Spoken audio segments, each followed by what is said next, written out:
ایک ایسے شخص کی کہانی جس کی آواز نہایت خوبصورت تھی۔ ویلکم ہے آپ کا میرے چینل ریڈنگ فار ایور میں۔ صومالیہ کے مشہور شہر موغادیشو کے ایک پرائمری اسکول میں اساتذہ اور کلرک بڑی حیرت اور تعجب سے اس کی خوبصورت آواز میں نغمے سن رہے تھے۔ غضب کی آواز ہے، ایک نے کہا۔ ہیڈ ماسٹر نے کہا، اتنی خوبصورت آواز میں نے کبھی نہیں سنی۔ اس کے پاس لہن داؤدی ہے۔ اس نے ایک نغمہ ختم کیا، اب وہ پرانی شاعری سنا رہا تھا۔ ایک کہنے لگا، منحنی سی شکل و صورت کا عبداللہ جب بڑا ہوگا تو کیا غضب ڈھائے گا۔ ہمارے لیے باعث فخر ہے کہ یہ ہمارے اسکول کا طالب علم ہے۔ خوبصورت آواز اور اس کے ساتھ صحیح تلفظ ایک نعمت خداوندی ہے جو چھوٹے سے عبداللہ کو بڑی کم عمری میں میسر آ گئی تھی۔ وہ جیسے جیسے بڑا ہوتا گیا، اس میں خود اعتمادی بڑھتی چلی گئی۔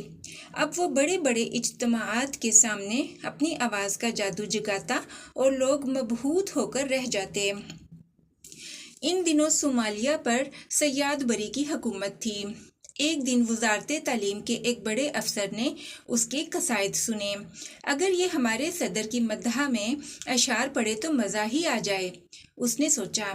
چنانچہ عبداللہ کے لیے خصوصی تعلیم اور اساتذہ کا بندوبست کیا گیا۔ اب وہ گانے کے ساتھ ساتھ موسیقی کا بھی ماہر بن گیا۔ میٹرک کے بعد اس کی شہرت بڑھتی چلی گئی۔ اس وقت کے وزیر تعلیم نے اس کی آواز سنی تو وہ بھی گرویدہ ہو گیا۔ اس نے خصوصی قانون پاس کروایا۔ اسکولوں میں موسیقی کے شعبے کا قیام عمل میں آیا اور نوجوان لڑکوں اور لڑکیوں کے لیے موسیقی اور رقص و سرود کی باقاعدہ تعلیم کا آغاز سرکاری سرپرستی میں شروع ہوا۔ اس کا چیف عبداللہ کو بنایا گیا۔ اسکولوں اور کالجوں میں موسیقی کی تعلیم شروع ہو گئی۔ اندرون ملک اور بیرون ملک ثقافت کے نام پر ثقافتی طائفے جانے لگے۔ عبداللہ کی شہرت بڑھتی چلی گئی۔ صومالیہ میں ہی نہیں، ہمسایہ ملک جیبوتی میں بھی لوگ اس کی آواز کے دیوانے تھے۔ اسے متعدد ایوارڈوں سے نوازا گیا۔ عبداللہ جہاں جاتا لوگ اس کی ایک جھلک دیکھنے کے لیے اکٹھے ہو جاتے۔ بڑے بڑے ہوٹلوں میں ہفتوں پہلے اس کی بکنگ کی جاتی۔ جب وہ اسٹیج پر آتا تو کئی منٹ تک مسلسل تالیاں بجتی رہتیں۔ جب گانا شروع ہوتا تو دلوں کی دھڑکنیں ٹھہر جاتیں۔ اس کا لقب شہنشاہ ترنم تھا۔ سن 1977 میں صومالیہ میں انقلاب برپا ہو گیا۔ روسی اقتدار اور اثر و رسوخ کا خاتمہ ہو گیا۔ حکومت تبدیل ہو گئی۔ اس کا رخ مغرب کی طرف ہو گیا۔ ملک میں اشتراکیت کی بجائے جمہوریت کا غلغلہ ہوا۔ ایک اچھے بزنس مین کی طرح عبداللہ نے بھی اپنا رخ تبدیل کیا۔ پہلے وہ اشتراکیت کے گن گاتا تھا۔ اس کے نغمے اور گیت اس کے نظام کی مدح سرائی میں ہوتے۔ نظام بدلا تو وہ بھی بدل گیا۔ اب اس کی زبان پر جمہوریت کے لیے نغمے تھے۔ ملک میں اقتصادی اصلاحات ہونے لگیں تو اس نے بھی اپنی کمائی کو محفوظ کرنے کا سوچا اور پھر وہ ایک عدد نائٹ کلب کا مالک بن گیا۔ موغادیشو میں اول درجے کا نائٹ کلب، جہاں راتیں جاگتی اور دن سوتے تھے۔ نوجوان لڑکوں اور لڑکیوں کا ایک بڑا گروہ اس کے گرد جمع ہو گیا۔ اندرون ملک اور بیرون ملک اس کی شہرت برابر تھی۔ اب وہ مختلف ممالک کے دوروں پر جانے لگا۔ عبداللہ نے ایک مرتبہ انٹرویو میں کہا، جب میں نائٹ کلب کا مالک بن گیا تو پھر وہاں گانے گاتا۔ موغادیشو کے ہوٹل اور نائٹ کلب میری بکنگ کے لیے زیادہ سے زیادہ رقومات پیش کرتے۔ راتوں کو زندہ کرنے کے لیے، لوگوں کو خوش کرنے اور اپنے آپ کو مزید پاپولر بنانے کے لیے میں نت نئے ناٹک رچاتا۔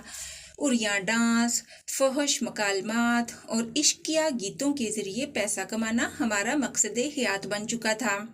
جب یہ چیزیں میسر ہوں تو پھر شیطان خوب خوش ہوتا ہے۔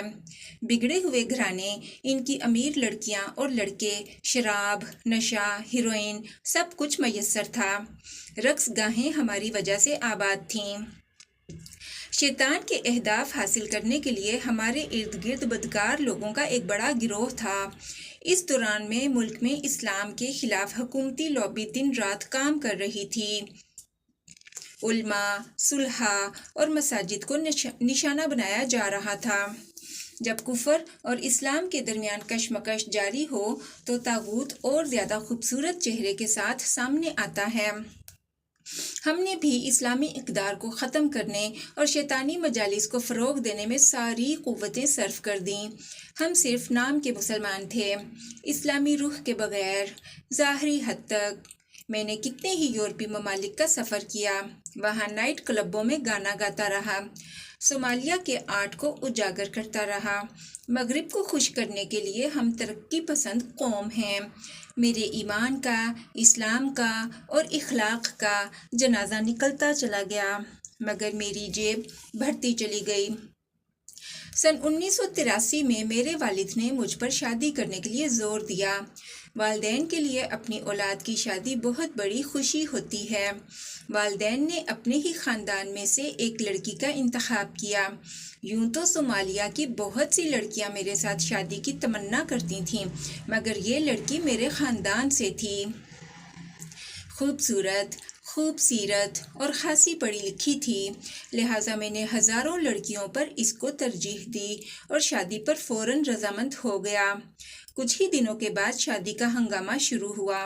ایک گلوکار کی شادی یقیناً بہت یادگار تھی۔ پورے صومالیہ سے گلوکار آئے، خوب ہلا گلا ہوا، ٹیلی ویژن، اخبارات، ذرائع ابلاغ کے نمائندے جمع ہوئے۔ یقیناً یہ ایک یادگار شادی تھی۔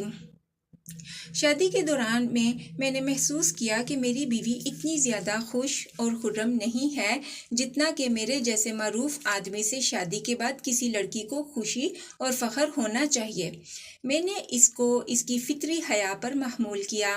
شادی کے بعد ہم ہنی مون کے لیے چلے گئے۔ یہ دن اتنی تیزی سے گزرے کہ اندازہ ہی نہ ہو سکا۔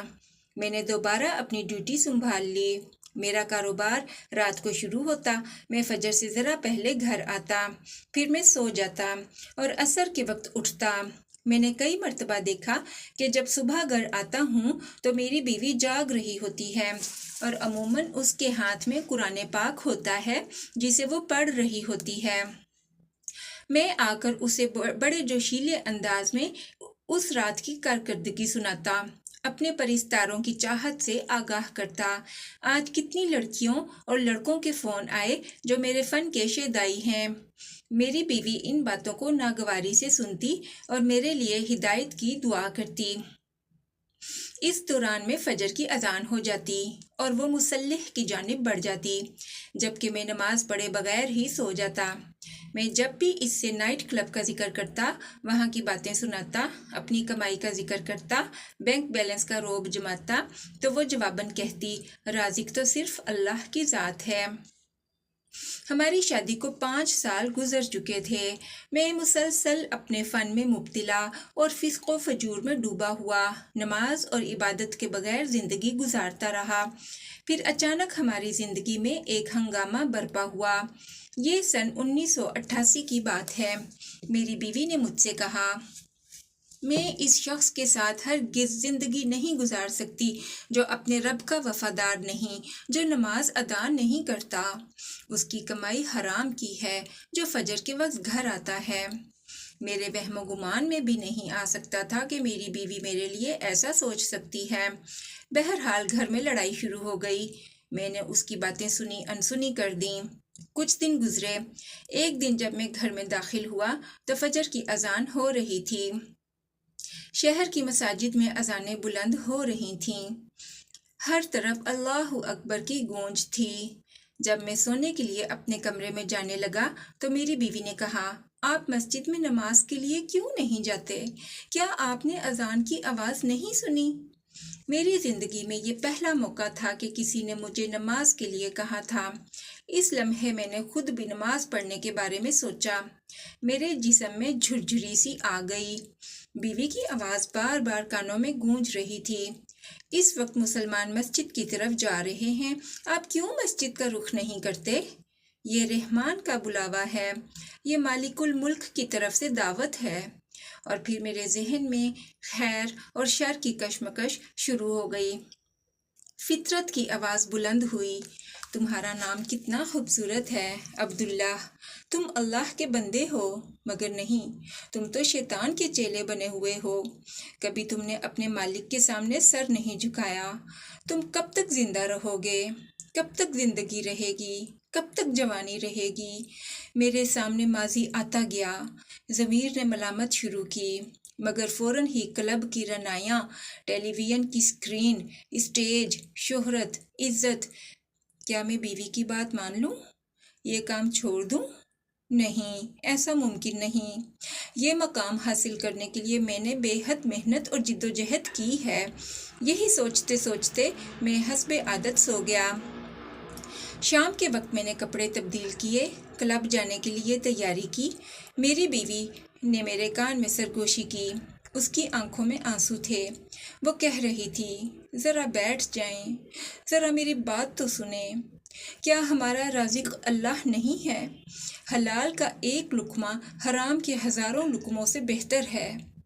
مجھے ایسا محسوس ہوا کہ بیوی کی آواز، اس کی گفتگو، اس کے کلمات یقیناً درست ہیں، ان میں صداقت ہے، یہ فطرت کی آواز ہیں، مگر میرا فن، میری آواز، میری شہرت۔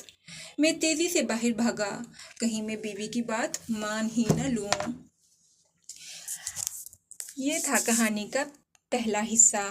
کہانی کے اگلے حصے کے ساتھ کل آپ سے دوبارہ ملاقات ہوگی۔ تب تک کے لیے اللہ حافظ اینڈ بائے بائے۔